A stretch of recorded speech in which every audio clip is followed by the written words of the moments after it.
back to PNZ. So we're moving forward with the next step of restoration here. I grabbed an hour or so this morning, and I'll show you what I've done. I've taken the top plate off the slider here and flipped it upside down and got it on Mr. Forky here. So to my amazement, I knew that the top plate was pretty new, everything was in good order. It's still got the paper tag under the fifth wheel here, made in Mexico. So it hasn't done much work. I knew it was in reasonable order when I looked at the top of it. So I'm going to go through, and obviously part of our safety, we've got a full documentation out for this fifth wheel when it goes in for an inspection. So it's on us, or on the person who fills the documentation out, obviously, for the maintenance side of it. I'll go through and I'll check all the everything in here. Everything looks new. I just can't see anything worn. Like even where the springs have been sitting, none of that's worn, where normally they rattle and out of shape in the hole. Everything just looks in good order. My thoughts are I'll get rid of the grease, and I want to paint this under here to preserve it. Not that we have a corrosion issue here, but this has just happened because it's been sitting outside for a long time. Moisture's just run down and sat underneath. I'll put the air scaler over that needle gun, clean that off. I'm not going to blast it under here. I don't want the sand and everything. I'll just air scaler and clean it up.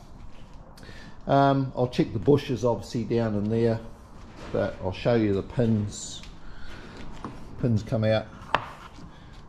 I'll clean those up, but there's absolutely no wear on those. They look real good order. Pretty pleased with that. Turntables are not cheap. I mean, as I've talked about this, if I'm going to pull the transporter, this fifth wheel should be a full oscillating one really, because the neck on the trailer, they don't appreciate the twisting. Plus it'll lift the wheels off the ground on this truck. It will get stuck on a banana skin. But I'll leave it alone for the little bit I'm going to do with it. It's pretty low height as well. So if it doesn't work, I'll change it over if I have to, but I don't really see an issue. So yeah, and I need to go through the air locks. I see one little damage on here. I don't know why they've done it. It's had something welded on here. I don't know what's been on there, maybe a cover for something. So yeah, and that's pushed in there slightly. I don't know if the camera picks it up, just in there, something's turntable's flopped back and obviously pushed on what was there. The other side's fine. Yeah, there's a couple of, I have to find where I put them, but I took the springs off when I was trying to remove the slider. We had to get obviously access to the bolts along the side here, and I had to bar it along. I might have shown that, I think, in my first video I ever put up what I was doing. We had permission to remove this off another truck, so it's all the same mounts and everything. It's just that this was in good order, this one. So yeah, luckily it's still got all the tags on there, all the serial numbers, which we need all that, model numbers. So I'll move forward with cleaning it and show a little bit as I go. Okay, the turntable top, clean that up, got that leaning against the wall here. Just checked it over, everything looks good. As I've said previously, it hasn't done any work, so it's in good order. So my next thing I'll be doing, putting some attention into this, into the actual slider. As I said, there's slight damage here, so I want to get these locks out. And actually, while I'm here, got the air gun. I'll try and put you somewhere where you can see. I'll test the cylinder. It'll determine whether it's got to come off or not.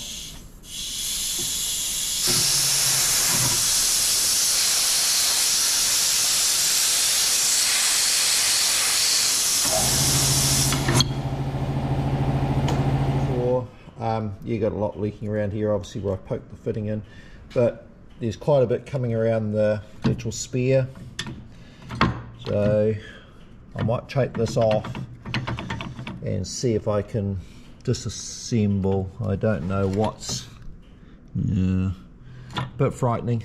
I'll clean those paint out of the holes and we'll have a look to see what's in there. I very much doubt whether it's serviceable, this. It'll probably have some O-rings on it or something. Not going to get used very often, but if it's going to bypass too much air and not pull the locks with the springs on there, it's not much use to us. Alright, I'll see if I can get this off. Something I need to try and do is a bit more filming of me actually doing something. A lot of times I just show you what I've done and not actually how I've done it or what I'm doing. Might be for the best sometimes though.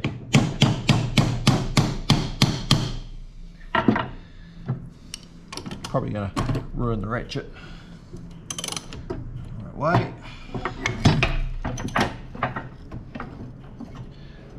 Down like that.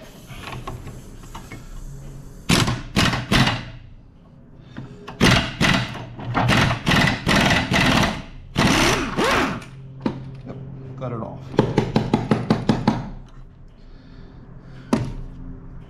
I'm back to an air rattle gun. I ruined my Ryobi one. I burned it out. You can buy brushless ones now, which is probably what I need.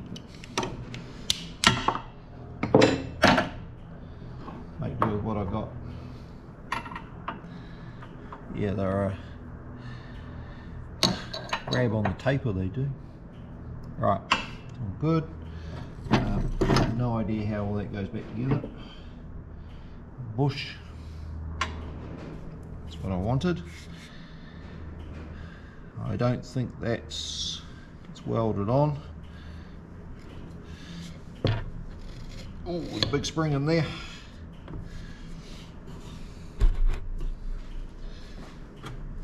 Yeah. Ooh. I'll clean that out and I'll let you know what's in there. I don't think this is serviceable. I'll find out. I had a bit of a look at these holes at the end of the cylinder here, and it's all machine pressed. It's non-serviceable, this. I'll squirt some CRC in there. Give it a bit of a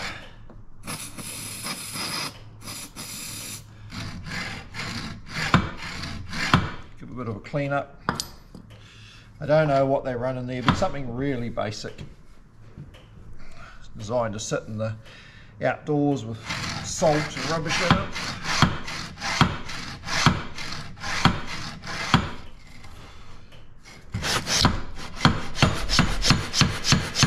They dumped a lot of rubbish out.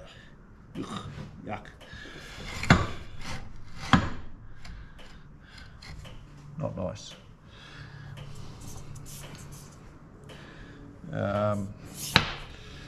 Do this an intelligent way, otherwise it will fire it out of my hand.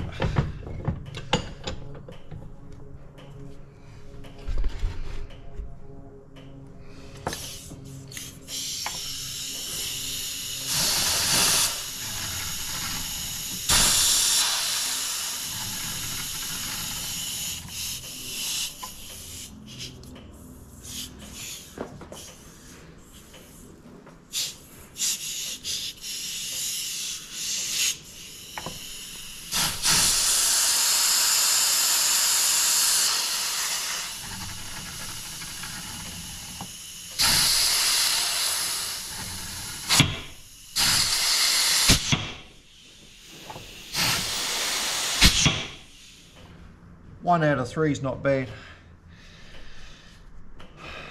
Having a teenage son, it's amazing. Things just go for a walk in the workshop.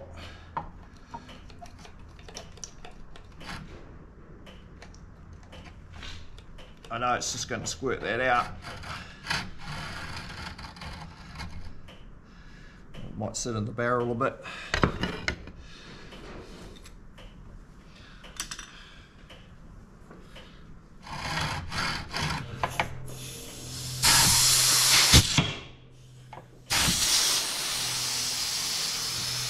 I've got no air leaking around the cylinder. It's only what's coming out here. I'll let it off.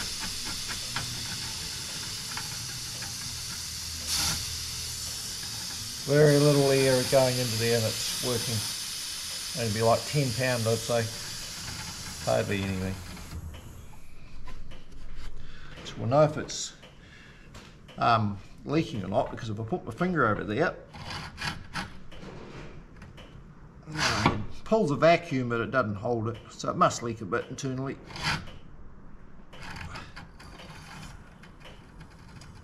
Now with the spring against it, my finger on there, takes a while to go back. Look at that, eh? It's not retracting unless I take my finger off. Cool, fixed. Should have been a mechanic. That's probably why I'm a farmer. Fix anything.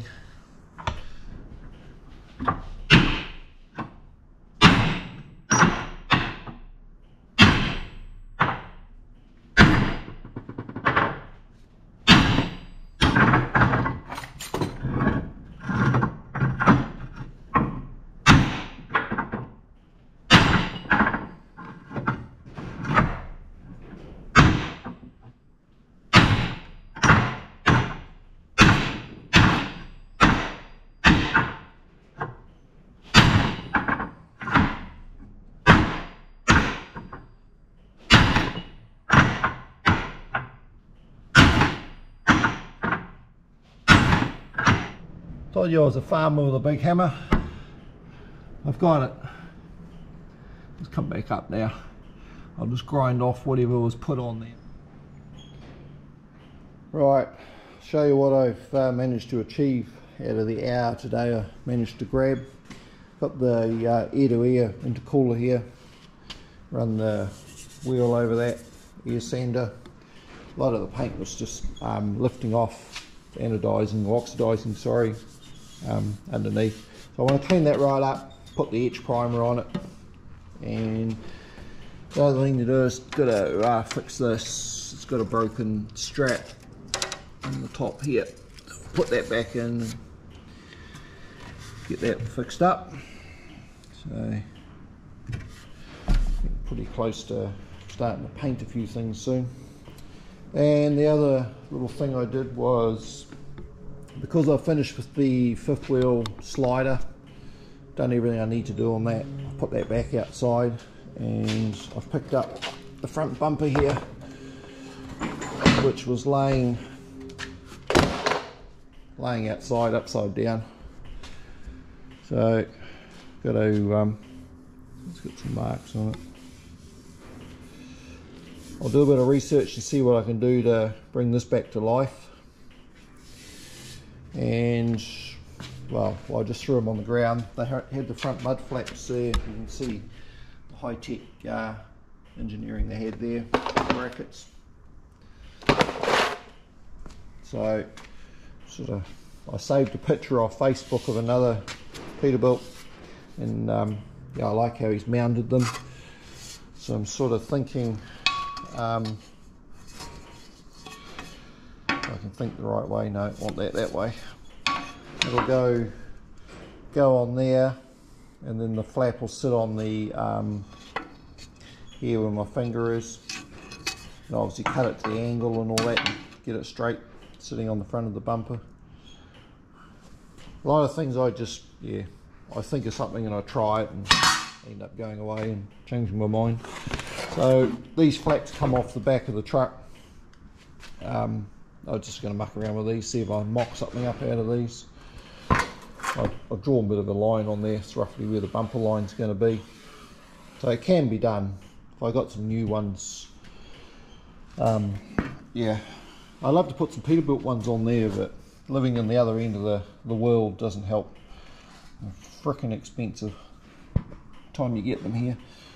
So yeah, that'll sit, I won't go underneath, but line wise it's about where it'll sit, something like that.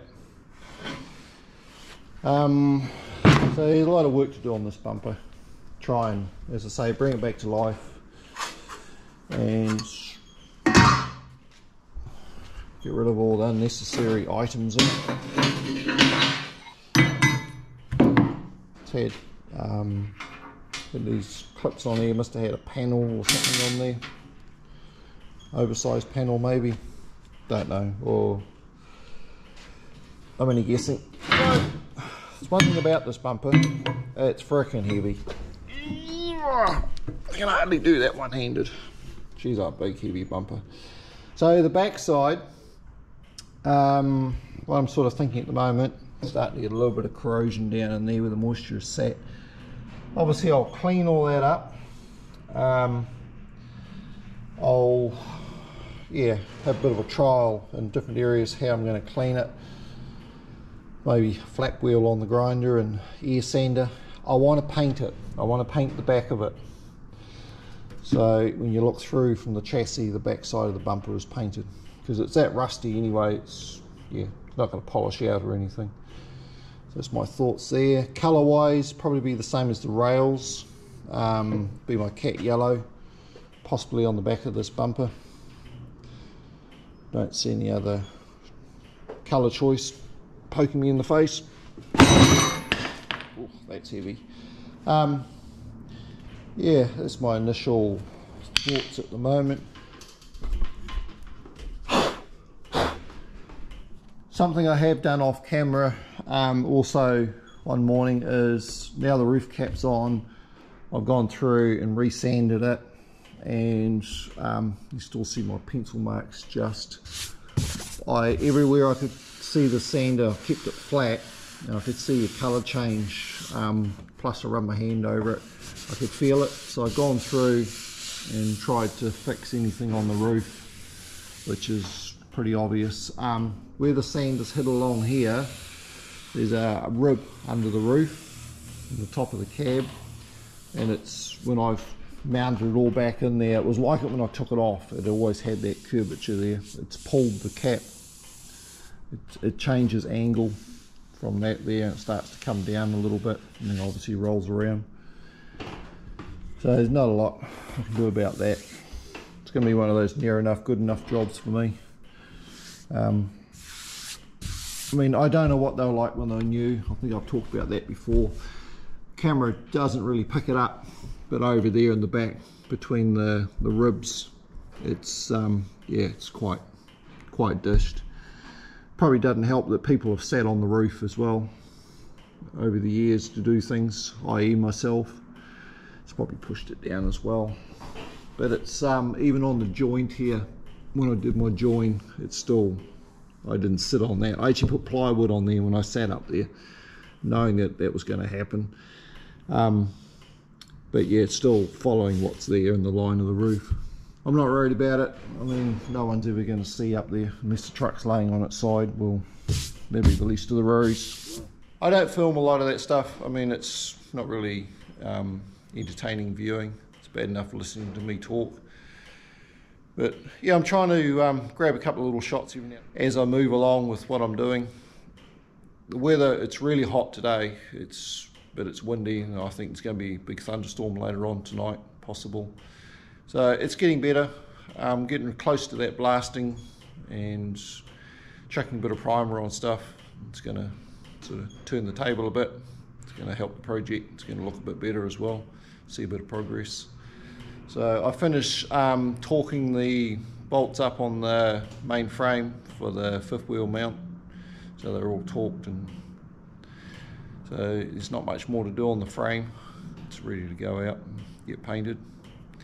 So I'll leave it at that for today and give you another update as I do something.